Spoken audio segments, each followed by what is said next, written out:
Snow cones, shaved ice, slushies, raspa, kakigōri, patbingsu, a million names for it around the world in a million variations, but the basic concept is some form of pulverized ice that's flavored with some kind of syrup. Very easy and fun summertime dessert to make at home, and I'm going to show you a few simple ways of doing it without buying a dedicated ice shaving machine. I'm only using gear that I already had at home.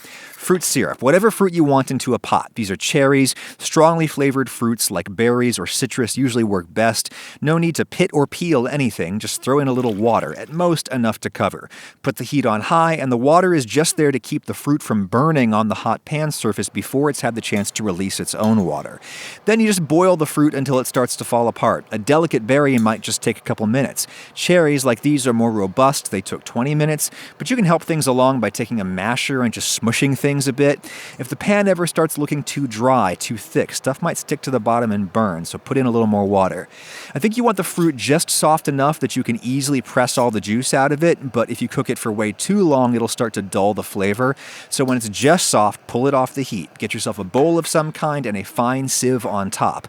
Pour everything in there, and this is why we didn't have to worry about pitting or peeling anything. All the solids are going in the trash, though before they do, I'll grab a stiff spoon and kind of grind them into the sieve.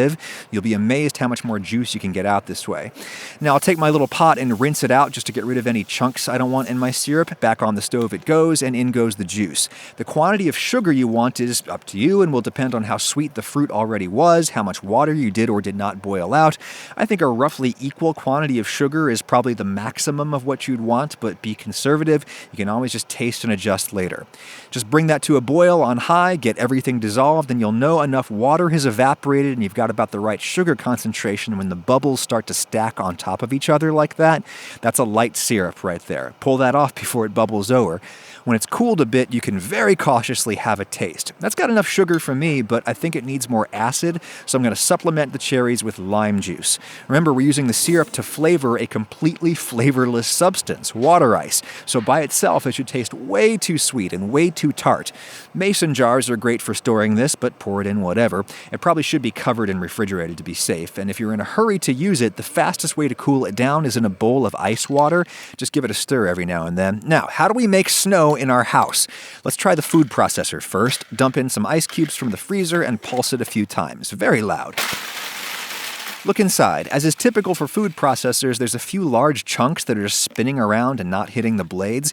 You could just toss those out or keep pulsing it, but beware, eventually the rest of the ice will start melting in there.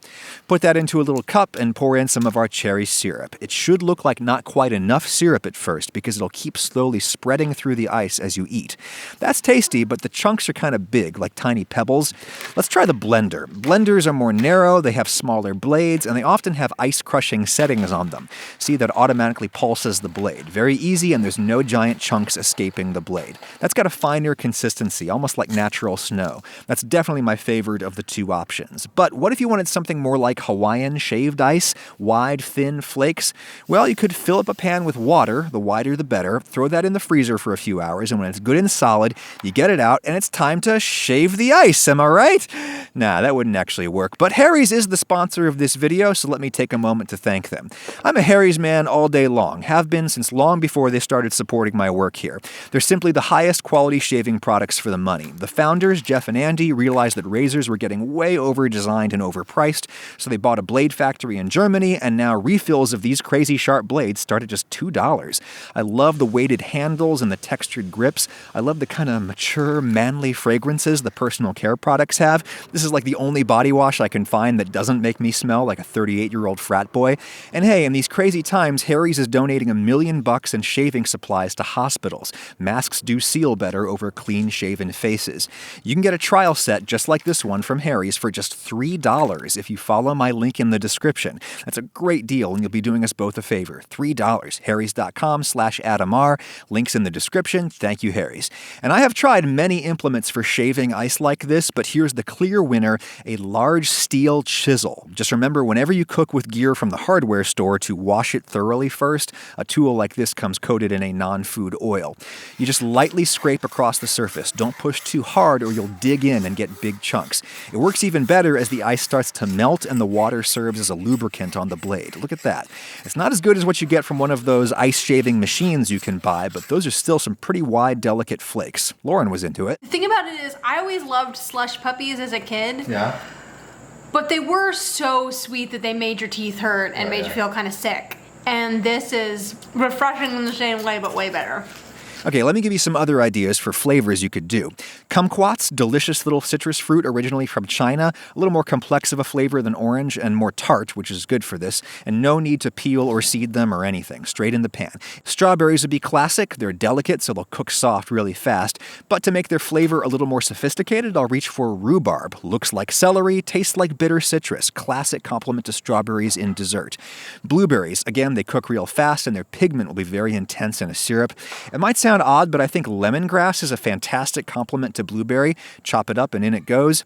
And here's a fruit that I normally avoid, pomegranate. I avoid it because it's such a pain to eat. It's like the blue crab of the fruit world. You gotta tear through so much structural matter to get to those juicy little jewels inside. And even when you do, there's hardly anything edible on them. Like half the mass there is a seed at the center of each one. But if we're just making syrup with them, we don't have to worry about any of that. That white stuff, the mesocarb, that can go into, we'll just strain it out later with all the seeds.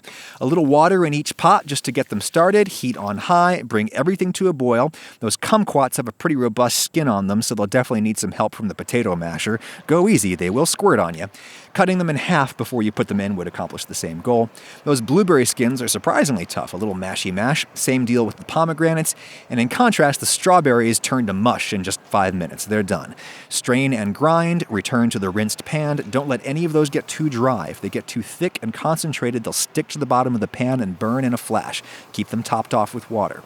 Blueberries, strain and grind. I swear that lemongrass works great with them. Return to the rinsed pan. Kumquats, give those a really good grind to make sure you squeeze all the juice out of the skins, back in the pan. Pomegranates, good lord, it's all seed. I don't know how people eat these things. Poor yield. Again, up to an equal quantity of sugar for each, but be conservative. You can always add. Bring them all to a boil, get everything dissolved, and when the bubbles start to stack up on themselves, you have syrup. Give them all a taste. Remember that syrup can reach much higher temperatures than water, so good lord, blow on that spoon first. The blueberry one really needs lime juice. The strawberries need more acid too, but I'm going to use balsamic vinegar. Might sound odd, but that's a classic pairing with berries. Really good. By the way, if any of these colors aren't quite as vivid as you were hoping for, hey, nobody has to know. Pour them all into your glasses, and into the snow we go. Notice the syrup is a little thicker. I refrigerated these overnight. I find the colder syrup flows a little slower and therefore spreads more evenly instead of just falling to the bottom of the cup. It'll keep working its way down gradually as you eat. I think the kumquat one is probably my favorite, but you know about me and acidity. Once you have these syrups, you can do a lot of other things with them too. Mix them with an equal quantity of club soda, easily convertible into a grown-up beverage. Drizzle them on pancakes, dilute them with a bit of water, and freeze them as popsicles. Go nuts. Or don't make any syrup at all and just pop open a can of sweetened condensed milk. Some people pour this on water ice, some people use ice made of milk. I think it's great either way, and I like the Korean way of doing it where they put lots of different garnishes in the cup that you can dose out in different combinations. Sweet cream, cherries, and snow. That's a dessert a Roman Caesar would have eaten. And for us mere plebs in the 21st century, a dessert like this is arguably a lot better suited to the home kitchen than, say, ice cream. Hey, have fun, get creative, and have a great rest of your summer.